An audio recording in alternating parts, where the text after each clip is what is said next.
پیارے بچوں، آج ہم پڑھیں گے اسلام کے 5 بنیادی ارکان۔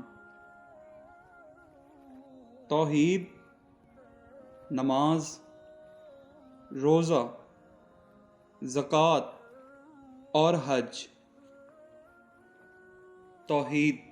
توحید اسلام کا پہلا بنیادی رکن ہے۔ توحید کے معنی اللہ کو ایک ماننا، اللہ کی وحدانیت، اللہ ایک اور تنہا ہے، دوسرا کوئی الہ نہیں ہے اور اسی کی تدبیر، حکومت اور اقدامات میں کوئی دوسرا شریک نہیں۔ نماز اسلام کا دوسرا بنیادی رکن ہے۔ یہ مسلمانوں پر دن میں 5 مرتبہ فرض ہے، جس میں فجر، ظہر، عصر، مغرب اور عشاء شامل ہیں۔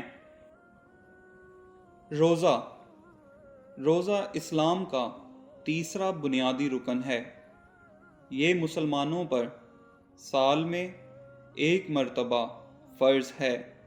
روزہ انسان کی روح میں پاکیزگی، اعمال میں پرہیزگاری اور نفس پر قابو پانے کی قوت پیدا کرتا ہے۔ زکوٰۃ اسلام کا چوتھا بنیادی رکن ہے۔ زکوٰۃ ایک اہم ترین عبادت ہے۔ زکوٰۃ کے معنی بڑھوتری اور اضافے کے اور دوسرے معنی پاک صاف ہونے کے ہیں۔ زکوٰۃ کی ادائیگی سے بقیہ مال پاک صاف ہو جاتا ہے۔ حج اسلام کا 5واں بنیادی رکن ہے۔ حج کے لغوی معنی ارادہ کرنے کے ہیں۔ حج ایک ایسی عبادت ہے جو ہمیں اجتماعیت، اتحادیت کا درس دیتی ہے۔ رنگ و نسل کا امتیاز ہو، چاہے ذات پات کا اختلاف ہو، سب کو ختم کر دیتی ہے۔